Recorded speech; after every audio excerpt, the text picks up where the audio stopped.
All right, guys, so I want to take this moment to explain how I met Ray. And so we actually got introduced by Peter Raganetti, who's going to join us, I believe, for class 4 and talk about crowdsourcing, which is actually a class that he teaches here at Pratt. And so I know James just touched on how that's a big desire for you guys to like fundraise and strategies for that. And so Peter connected us, and Ray walked me through it, and there's an image I think you're going to show, right? Which actually was something that I saw in the subway a couple of years ago that was so moving to me. It actually inspired me, this is a true story, to give away some old coats that I had in my closet. You know, because I saw that, I had an emotional response to it, and I'm like, there's people that could use this way more than I need it. And it was kind of amazing to then meet the person who actually created that and learn what he had to do, which I hope you can talk about a little bit, because I love hearing it. And the thing about Ray is not only is this guy talented, but he comes from such a place of integrity. And so I'm just really pleased to have him here and share his process and how he works with you guys. So, thanks. Yeah. I've never heard myself spoken of like that, so thanks. I'm glad it's on tape. I'm going to show it to my wife, see?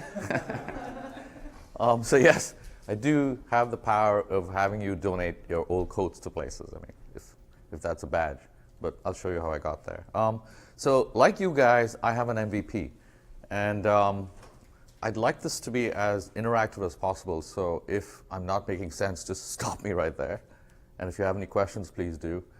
And I want to take you through a process that I've recently developed to help guys like you brand yourselves. Like I just heard you say something about how you present your product. Were it an elevator pitch, or you were selling it to someone and you say it real quick. This process is helpful towards that. It's also helpful towards getting you to differentiate. And you know how very quickly these days everything's getting commoditized. You produce something and quickly someone's going to do the same thing and put it out there. So the quicker you have an authentic story and a differentiating story, the better. So I've been in this business a while, and I started in advertising and creative as an art director. And I found myself doing work for people, and there was an odd relationship between my side of the business and the other side of the business. There were two sides. There was the client side and the agency side. And I thought there was something really, all through my career, I thought there was something really wrong about that, because we all have one goal, which is to help this company move forward positively, to sell, make money, as well as do good. You're serving a purpose. Each of your products serves a purpose to help humans do something better, whatever it is. Someone has a shin guard, someone has with a light on it. I've been through your list, and I'd like to talk about that if we have the time. So my company is called Masa and Baz. My grandfather's nickname and my business partner's grandfather's nickname, they both happen to be military guys on opposing sides. That's just a coincidence, but I'll move away from that. I grew up in India with the name Mendez. Talking of branding, there's a little confusion there, isn't there? I mean, if you think of Indianness or you think of Mendez, you wouldn't put them together necessarily, unless some of you know this. But the Portuguese were there around 400 years ago, 450 years ago, and converted my ancestors to Catholicism, and therefore Mendez. So this is more true.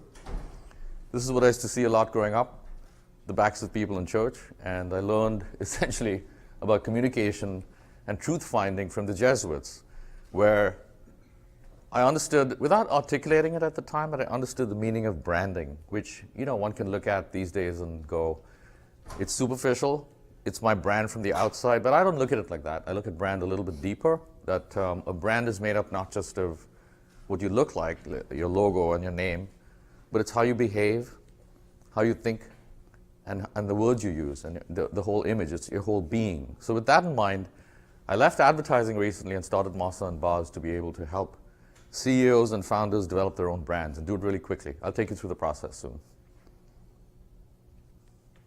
So in my mind, brands are thoughts, words, and deeds, plus stuff. Stuff is your stuff, whatever you're selling. It might be a service, it might be a product, but it's how you think, how the brand thinks, how the brand speaks, and how the brand behaves is critical to how you're going to connect with your customer. And particularly these days, it's relevant because, let's say 30 years ago, a company could say something and do something very different. Like they could produce something that people loved and claim that it was good for the environment. Meanwhile, they could be, leaching vast amounts of pollutants into the environment, and no one found out. But these days, within 5 minutes, you pull out your phone and you're like, done. That's the end of your relationship with that brand. So you've got to behave differently. So what's happening is that companies that have been around like 150 years, well-meaning companies, they're great companies. American Express, great company. They're all looking for ways to change, to update their being. Well-meaning, good companies, really helping people. So there are companies on one side that are looking to make dramatic changes for better, and there are companies like you guys on the other side with major upside. You're ready to come out there and compete with these companies, and both of you need brands to compete, to differentiate, to have a long-term goal about where you're heading, and also an ability to start with something really small the first day so you sell your product. So am I tracking so far? Do you guys have any questions, or am I making sense? Sometimes I feel like I'm talking to myself because I do. You can tell me. So years ago, I worked at a company called Shayad Day, and I met a guy, a friend who was a copywriter. He'd walk in at around 11:30 and be like, that guy's got a good life. He'd walk in at 11:30, all disheveled, do something and leave. And I was curious, like, why did they pay this guy? So then I asked him what he was doing. He was drawing these circles and diagrams. He had a bag, and I'm like, what is this? And he told me, he liked that I was curious, and he looked at me and he goes, what's your idea of a brand? It's a while ago, 95 or something. And before I could answer him, he said, it's not a trick question. He goes, a brand is a space in your mind. It's a lifestyle. And we create products that are souvenirs of the lifestyle. And I was like, oh, I never thought of that, because it was a new way of thinking for me. And I said, what are you doing? And he was designing these bags. I said, why are you designing a bag? His wife was Kate Spade, and he and she made Kate Spade together. And I was there looking at them with this theory of branding, and it became Kate Spade. So I'm like, wow, this is a very powerful business I'm in. And I was ready to leave at the time, because I just felt like I was just selling stuff, not feeling it. But I really saw the power of this and thought I could help companies do good and sell at the same time. So I stayed in it. And now he apologizes to me. He goes, I'm so sorry I kept you in the business. And he's kidding, but he did. So from India, I moved to New York to be in advertising. What they told me was the mecca of advertising. And yes, it was completely overpowering. Everyone was overstimulated. Everything was happening at the same time. And I enjoyed it. I was like, I truly wanted to be here. And I was here and having a great time. And I got an assignment referring to Carl's, what Carl just referred to get New Yorkers to donate coats. And as you guys know, you're overstimulated. So I'm trying to emphasize right now the importance of knowing your audience. So whatever your products are, you've got to be able to put yourselves into the minds of your audiences. Not the demographics as much, which are important, how old they are and what they do physically, but what are they thinking? What do they want? What are their aspirations? Your first thing, most important thing, any of you need to do moving forward, if you haven't, and even if you have, is to understand your audience and what they're looking for, not just now, but what they're looking for in the future, the bigger picture. So that's why I want to go through that a little bit now. So I got this post came to me and she said, the New York Cares is trying to do a coat drive, and they've done it for like 15 years. And creatives like me, egotistical, she put it, want to win awards to do public service advertising. So they do these frightening looking things, a body frozen and someone dead and all this horrific stuff. And she goes, it doesn't work. So I said, why not? She said, because it's a turn off. New Yorkers are wandering around with enough stimulation, and they see something frightening like this, they just look away. They don't want to deal with it. And secondly, even if you do look and you feel something, you don't know what to do. It's just too much. It's too much of a push. So she said, what you got to do is just make them feel without noise, keep it quiet, and give them a little thing to do. So with that, I did this image. Oops, this was my audience definition. overstimulated New Yorkers, but helpful. So let me discuss the statement a little. And I just want to go back to what I said about you guys knowing your audience. Come up with some kind of a statement about your audience that just rings true. You do not want to go for everyone. I'll take the shin guard with lights on it. Whose is that? So you're not going to go for someone like me who doesn't run. Do you know what I mean? So don't waste your energy and money on everyone. Find the guy or the person, the woman, who just says, I need that thing, and get into her mindset and understand why she uses it, not who she is from a demographic standpoint, like age and stuff like that, but why she uses it, and get that mindset and create a statement like this, because this is key. We know this about New Yorkers, but I'm never going to go to the guy who says, I don't give a damn. I want to go to the people who want to help. You see, so you narrow down your audience and you know how to talk to them. So right away you get one big insight. So look for that insight. One or two words that says, this differentiates my audience from another audience, from everyone. And try and focus as much as you can, because you might think I'm narrowing it down to too few people. You're not. There are plenty of people out there. So with that, I came up with this image. I don't know if you guys take the subway. It's been around a while, but I think they stopped using it recently, but it's on ATMs and stuff like that. And if you want me to, I'll go as fast as I can. I put a lot of energy into this. This is when I was an art director by trade. I believed I was, and that was it. Meaning, I saw myself in this continuum of advertising, branding, marketing, business as being just an art director. So I put all my energies into it. And it shows, because the emotion comes back out. I mean, there were details here that just were like painful to do, because I had to push people to great limits to get the effect I wanted. To be able to, for this image to be able to manipulate people took a lot of me pushing it to manipulate that.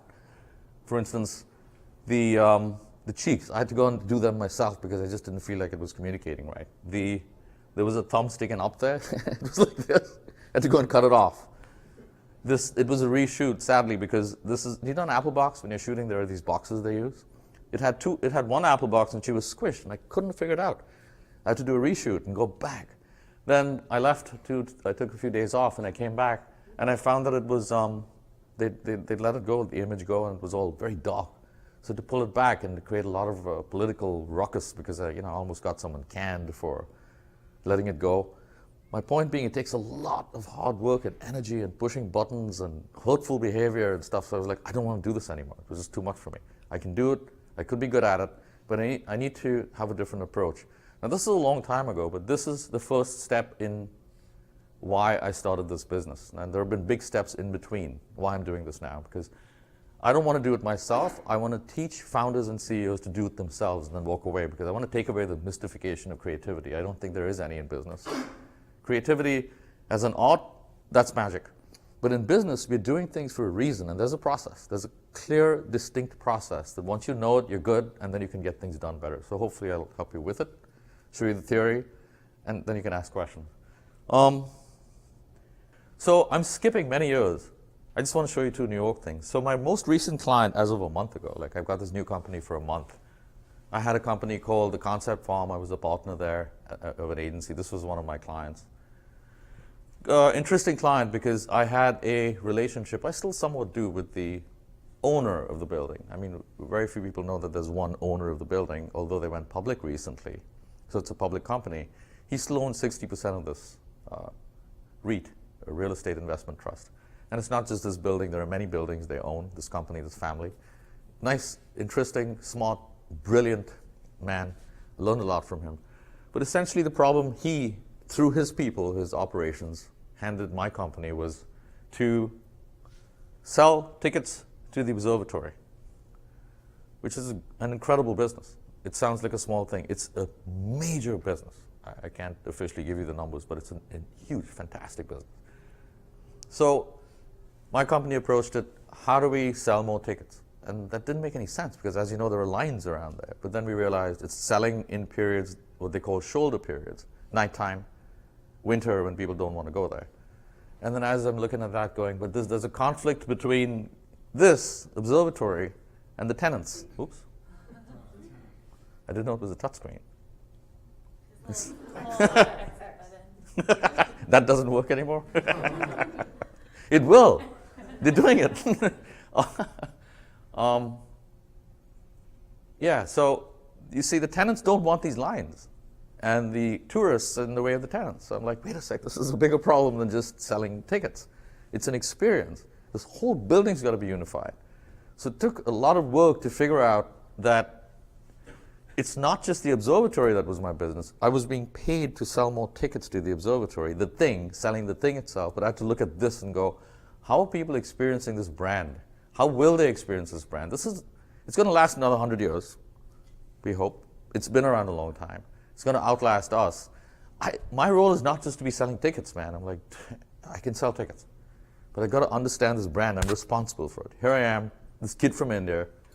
I've got to help this thing because, you know, it pulled me in. So I worked very hard to come up with unearth this to be the heart of New York City. And it sounds like a bit of a cliche, but you can say anything about this building. But I wanted to say this building should symbolize the heart of the city. And what does it mean to be the heart of the city? So the way I framed it, and we framed it for each other, the owner and I, was to take this from being just an observatory to be the heart of New York City. And what does it mean? So that's what the brand became. It was not just an observatory, not just a thing, but it's an experience. It's the heart of New York City. So how do we behave now? What words do we use? What design do we apply? What UX do we apply? How do we behave? How do our people speak when they greet people?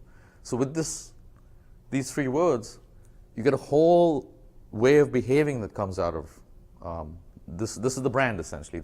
It becomes the heart of New York City, and you define how would the heart of New York City be different from the heart of Cincinnati?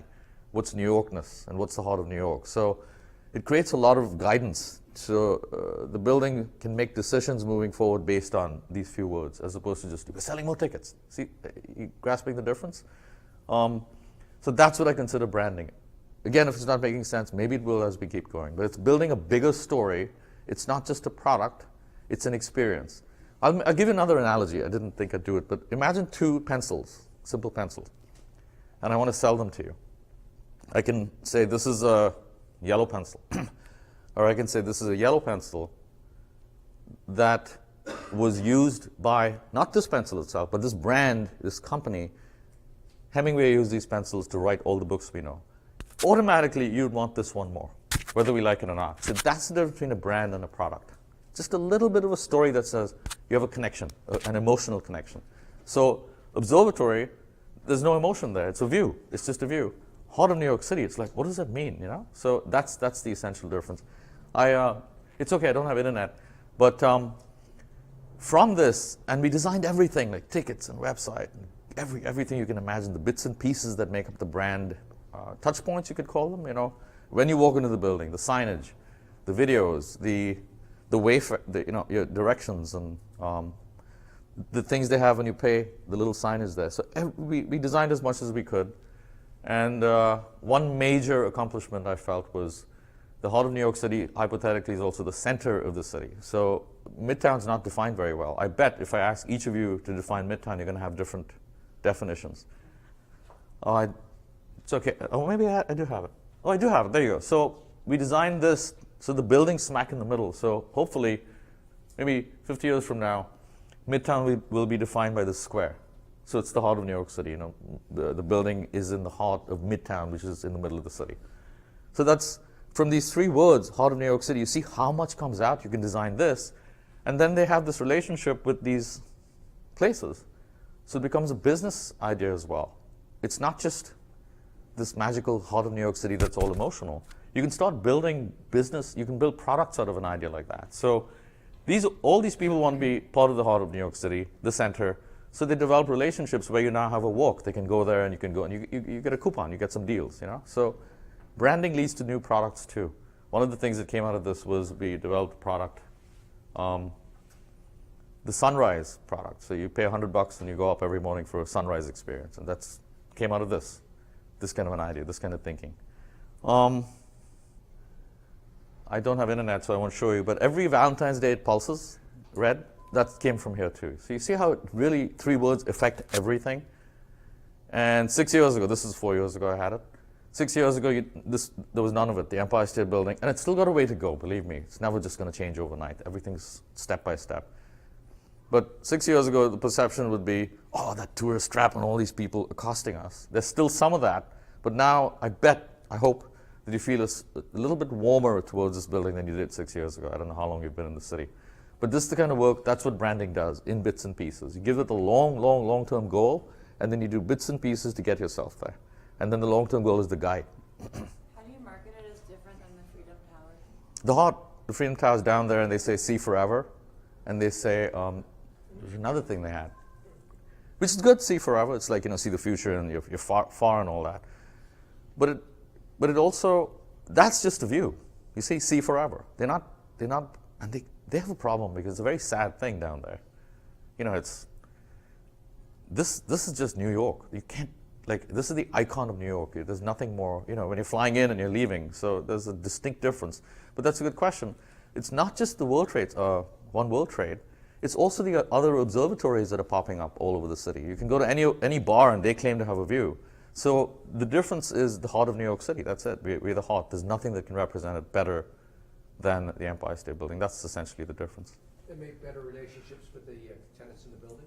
Slowly, yes. Make them happier? Yes. In fact, I don't have it anymore. Do you remember these are my neighbors, by the way, Pratt alum and teachers too. So remember the card I showed you? We designed this thing called the Executive Pass that they give to the tenants so that they have this special treatment and they can go up and take their guests up there. So you see, you have to pay attention to every single detail.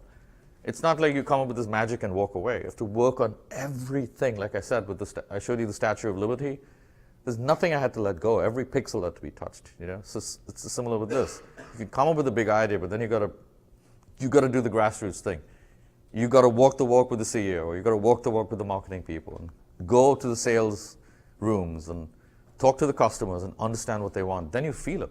You can't sit in a room and think of these things, which is what I felt like I was doing in advertising. But now that I'm doing this grassroots thing, I feel like I'm back there and talking to people and touching it and fiddling with product, So that, yes, working with tenants too. And the heart of New York City now has a voice. That means when you're speaking to tenants, we would work with the brokers and all the people who work for the whole building, not just the observatory, on how to speak. Because you develop a brand guide after doing something like this, and you develop a voice, and you develop a look and a feel, and you develop typography and color and all that. So you can make decisions moving forward to affect every piece of the brand. So it's very blurry, as it should be. But 30 years ago, advertising was an easy craft. You ran a TV campaign globally, $300 million. You took a 15% commission, and they got rich. WPP, the owner of David Ogilvy, he had a few castles because that's how he did it. And then this now is considered the ecosystem of advertising. Here you go, one little thing there, Google. So imagine all this. So where do you fit? Advertising, communication, marketing, publishing. Everything fits into this ecosystem. There was a time when you just ran TV and people went and bought your product. And it was all opaque, meaning you didn't know where the product was made, how they made it, you just bought it. Now you got options, millions of options. You got millions of ways to go in. So I feel like branding is very important day one, so that you get your act together then, and then you can move forward and pick one or two of these tools to focus on your customer, whether it's social media, if you're directly going to a consumer, or if it's a B2B thing, it may be direct mail. It still is a good thing. It works. Never poo-poo anything from the past. The direct mail, like some of these, I work for a bank, they go, Ray, my direct mail works better than any technology. And I'm like, whoa, man. So find your medium that exists here. It might be an email campaign. Go to MailChimp. I just don't know yet. You create a brand, your idea, your emotional content by understanding your customer, and then see what medium you want to choose from all this. Of course, search is massive, so you need to figure out how people are searching for your product. The reason I put this here is it's enormously complex now. There is no one way. So what I'm showing you is my way. There could be 1,000 ways out there. I just found one that I feel like works. So take it for what it is and understand you need to develop your own. And there are agencies and consultants and professional service companies all saying different things. Some may be valid, some may not. Just make your own decisions because this is what's out there. Be skeptical of everything, is what I say. Question everything. That's what the Jesuits taught me, going back to being a Mendez. So that's what I started. My MVP, still working on it. It could be rapid brand prototyping is something I called it once because I work with the CEOs for 2 days and teach them how to brand.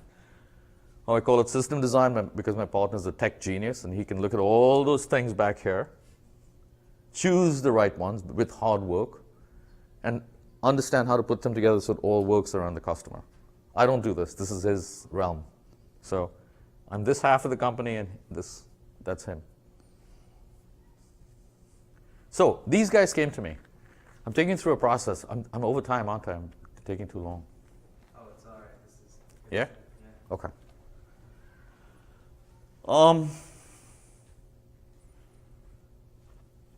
This guy came to me saying, I'm selling around $3 million worth of these things. This is a mattress pad that cools your body down to around 68 degrees at around 3 a.m. because that's when it releases your body. Our bodies release growth hormones to regenerate our cells. And I was astounded. I thought sleep was just connected to light and sound, and I never knew temperature played such an important thing. And he goes, Ray, temperature is more important. And I was like, what? I was shocked, and I wanted the product so badly to work on it. And then he said, it's a pitch. In the agency business, there's a thing called a pitch. I'm like, I can't do a pitch. I was too tired. So I said, I'm going to develop this process for you, which is a workshop. So I'll show you how to brand rather than present you with your own brand and you won't know what to do. So he said, you're going to teach me how to do this? I said, yeah, it's not that hard. I'll demystify it for you. It's hard work, but it's not hard to do. Do you know what I mean? Like, I won't be able to give you, I don't want to give you a brand. I want to work with you so that you know how to do it. You can go away going, I don't need this guy anymore. I know how to do it now. I prefer to do that. I think that's where we are today. Empower our customer rather than do it for them and then have this big magical mystery between us. I want to teach people how to do it. So I decided to do that for this guy.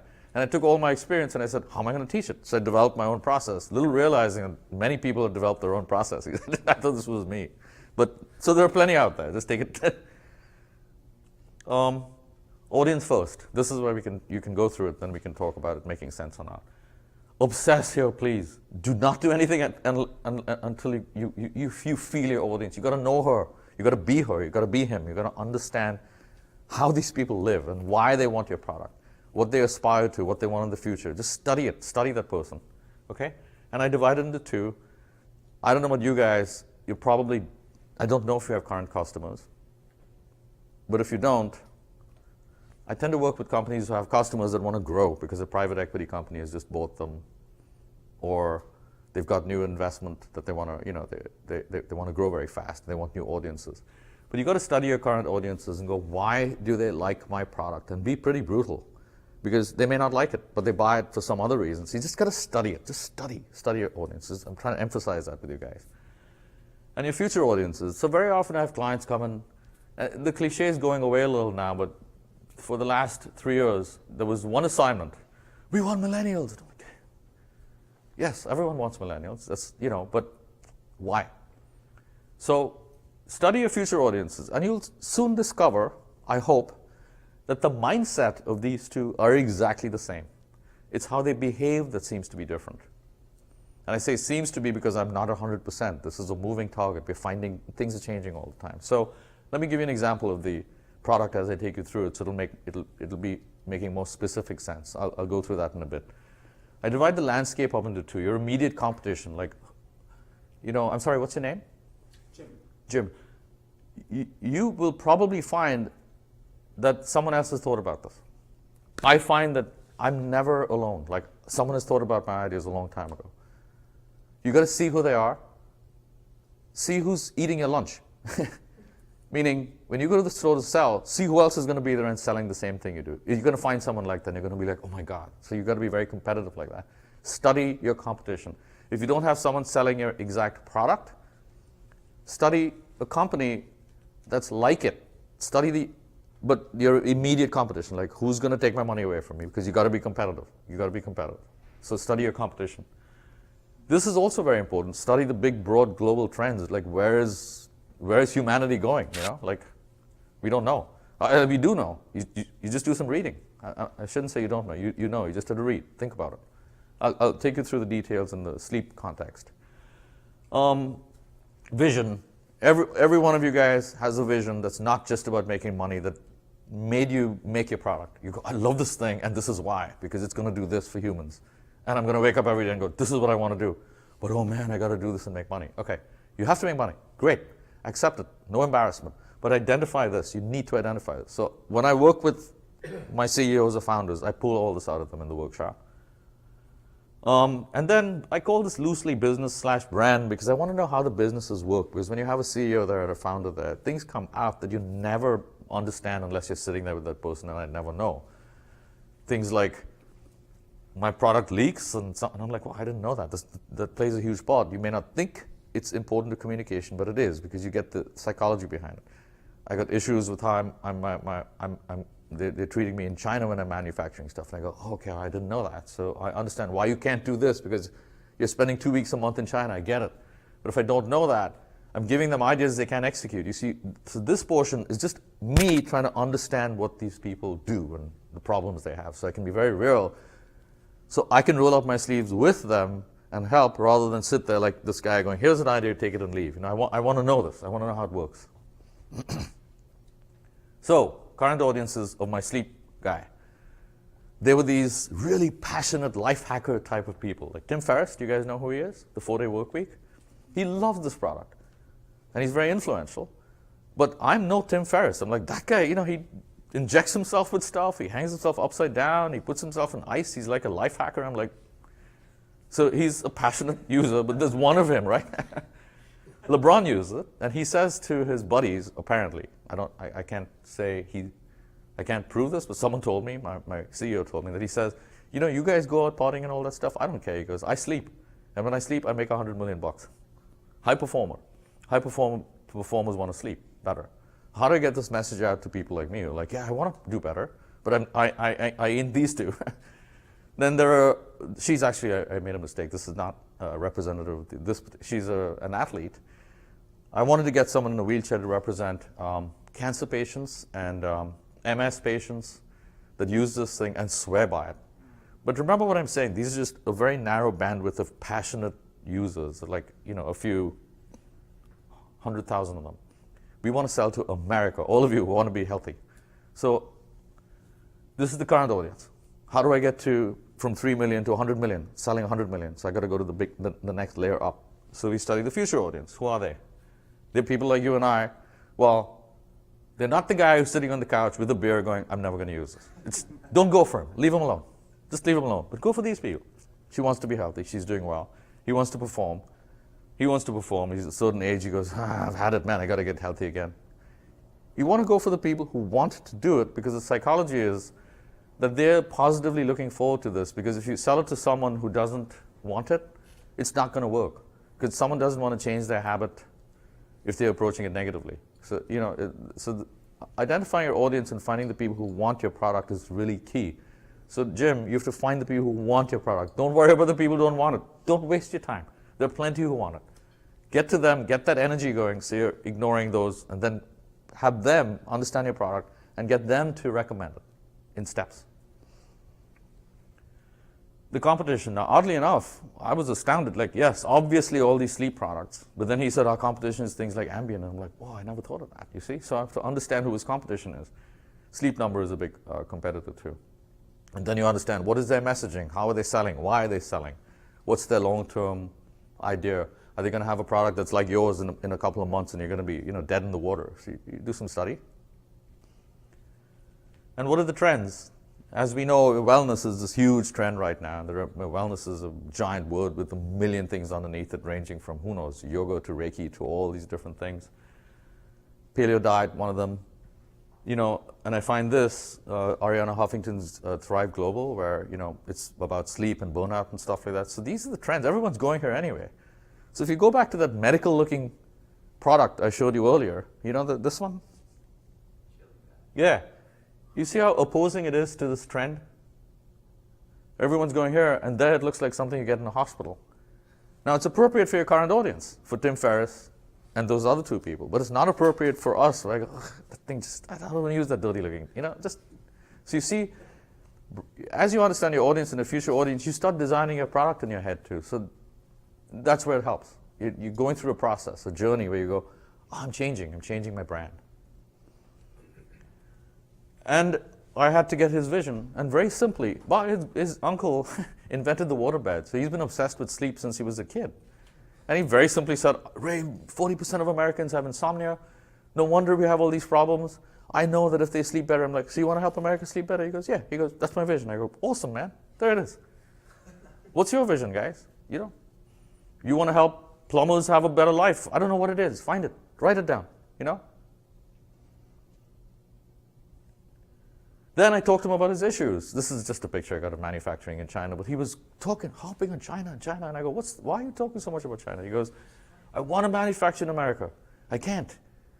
And he gave me a million reasons. I'm like, oh man, okay, I get it. So you can't be pushing out made in America. I understand, see his communication. You got to get the stuff. You got to know what makes them tick. He tells me I'm spending 2 weeks there, so don't give me an idea I can execute. And I go, this is my reality with you. So it's good to have someone else pulling these things out of you, because you can't talk to yourself. You need to give it to someone. This is an important piece. And this is the workshop. So I took him through a 2-day workshop. Then, him and his wife, they're a couple. She's a physicist. She's an amazing person. Amazing. And he's the business guy. And I brought them to New York. And I brought people, not from my own company at the time, but what I considered the best solutions for this guy's problem. One of them was supposed to come. He works at Pentagram, which is a design company, and he's a verbal strategist. He's amazing. I brought him in, a digital smart guy who understands navigating the digital world very well, and we had this workshop. So what did we want from the workshop? This is what we wanted to learn from the current users, those people I showed you, the current users. Why do they like it? And they believe their lives have been improved. LeBron's claiming $100 million a year. I'm like, okay, good for you, man. One mattress pad and $100 million, give me that thing. Youngblood is the name of the guy, my client. And what did we want? We have to accelerate the growth, and he didn't have a name. He had a name, Chili Pad, but he says, I don't like the name, and I agreed with him. Chili Pad's a bad-sounding name. It's like it sounds cold and hard and hospital-like. So we wanted to have a new name. A definitive position, like here's Sleepy's, here's Sleep Number, here's Ambien. Where do we fit that's different? And everyone goes, oh, I want that thing. Positioning in the landscape. Directions for a brand, like look and feel, personality, stuff like that. Names, he wanted names and sub-brand names. Company narratives, what's the story of my company? Because there are many stories, as you'll see, and all of them authentic, but what's the one that works? Got it. And tools, like little bits and pieces that he can start applying. Here's my design tool, language tool, and things like that. So this is the position we came up with. Here's the customer. Those seeking their optimized selves. Think about that. Narrowed down to those seeking their better lives. It's not the guy on the couch. You see? Instantly you narrowed your audience down. New core, we come up with different names. Proven sleep sculpting technology. That's the category. We created a new category for them, sleep sculpting, which subsequently I found existed, but it was a workshop. But you get the point. You can create a new category. Dynamically regulates core. This is the reason why nothing else did this. Nothing else dynamically regulated core body temperature. So it's a differentiating point. And here's the benefit, life-changing sleep. So this statement captures your business. And this guy went, yep, that's my business. It's very hard to create this statement. It's clunky, bad English, but this is the company. And then the next day we created. What did we create? A personality. You see already it's starting to feel different from that mattress pad, right? A name. Eep. That's how you're supposed to say it. And the psychology behind it was, when people approach changing their bad habits positively, it works better than when you approach it in fear. I'm gonna go quick. Sub brands, similar kind of vein, little sounds, ta-da, woohoo, little things, fun. And we wanted a packaging, so I was like, okay, obviously very simple, but there'll be more. But it was just an idea of packaging it. And when you open it, it goes eep. Second one was like hibernation. The story being, go back to pre-technology times when our bodies were adjusted to the light and the temperature. And now technology these days blocks us. We barely know it's day or night out. We don't know what temperature is outside, so our bodies are not adjusting. Whereas this thing, this mattress pad allows you to be in touch with the natural cycles, the circadian rhythms. It was going back to primitive times. So obviously the sub-brand names come out of that kind of a story. And then a rough package design. Just to give them an idea, I mean, you could use moss, you could use caves, you could use all these natural type of things, but you get an idea, boom, out there. This was my favorite. He didn't want to use it because he said his ego, I don't want to put my name out there. His name's Youngblood. This, where you could actually tailor software for a particular individual from Todd, Youngblood, was the big deal for me. And I'm like, well, I'm not going to do it yet. He goes 10 years from now, maybe, but right, I'm uncomfortable. So, but you see how you can go for the different types of humans? Like, imagine you go to some online poll. And do you sleep like LeBron? Do you sleep like Jeff Immelt, some CEO? Do you sleep like Mother Teresa? I'm making it up. Do you sleep like, General God knows who? You get my point? And you click on it, and you go to the website. You key in your own data, and it sends you software for you. So you'd get the box in the mail saying, for Chuck the Warrior or, Jim the Saint. So it's very personalized. And I was like, please do it. And he said, I'm not going to do it. So anyway, that's the story. 3 months later, I get an email saying, Ray Hyber was the one. It's taken. I was like, I called Todd up, and I'm like, Todd, did you buy it? No. Did you register it? No. And I'm like, oh my God, it's taken, man. What are you doing? Normally a CEO would be like, you mean we wasted all this money? He started laughing. I go, Todd, I'm so sorry, man. I thought you were going to do all the legal stuff. He goes, yeah, I was going to. Don't worry about it. He started laughing when I said, I'm sorry. He goes, why are you apologizing? I said, because all this. He goes, no, I know I own my brand now. We can come up with 100 names. And I'm like, oh, this is miraculous. In advertising, I would be smacked around because I presented them with an idea. But I worked with him. He knows what to do now. And I was like, oh, it works. I like the process, the workshop. Because the guy knows he can walk away from me and I know what to do, So we had another workshop and came up with another name, Uller, with look and feel, natural. You see how it comes from Hyber? That's the one they wanted. The app, this is where my partner comes in, by the way. This is where I back off and I go, take over, man. Like system design. He knows this stuff. Like I'm like, leave it alone. So this is what he can do. He's helping them with. Just some design things. And packaging, you see. So that's the workshop. And you may have some questions, Jim or anyone. What I'm trying to do next is develop a bot that I don't have to be there. I'm trying to get this process out of my brain. So you can go on the web, anyone, and do their stuff, and out comes a brand. Because I don't need to be there. I think. Everyone's saying you can't do it. And I'm like, I can't do it. If I have a process and it's in my head, it can be done. All I got to do is show examples and give little guiding points. So that's my next thing. But I just wanted to bring it back to where my future is, but go back to anything. So any questions or anything, please. And real quick, guys, everyone try and get a question in, but please, we only have about 5 minutes, so so if you have a question, one question, and then let other people. No questions. Which? Not yet. He's yes, you can. You can buy ChiliPad now, but they're launching this at CES in February. So you won't get this prettier looking thing and all the packaging yet, but you'll get the uglier one. But it works. It does work. So yes, buy it.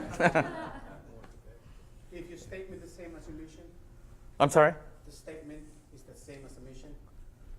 No. The positioning statement, no. Very different. And again, these are all jargon. So whatever works for you. There are 100 different things. There's the vision statement, the mission statement, the positioning statement. Just use what works for you. Pick the best that you believe. So I picked positioning statement just because it works. A vision is somewhere you want to go you will never be. Like he wants to help America sleep better. Good luck with that. But at least you're trying, right? He's trying. That's his goal, aspiration. Mission is how you're going to get there. So if you had to write a mission statement, it would be by making a product that helps you get your body temperature down to 68. It's the mission statement. You know what I mean? How to do it. Vision is why, where you want to go. Mission is how to do it. Ray, if I were looking to start a business today and I had a really good idea of what my core business model was, but I wasn't sure what the next step should be in developing my brand, where would you say I should start? Like, what's the next step I should take? Audience. If you're right there, because I have clients come to me and they don't need brand. I have a client that I've just signed on, Eleni's Cookies. You guys might know her. She makes great cookies, by the way. Go buy some cookies. But she came, didn't want brand. She needs e-commerce help. So you see, every business has their own issues that they need fixed right now. Brand can emerge whenever, but the way you put it to me, I would say go to your audience, study your audience, get to know your audience, man. That's key. Like, everything else can go aside until you know your audience. Then take the next step when you feel, I know her or I know him. Okay? Thanks Good. very much. Thanks.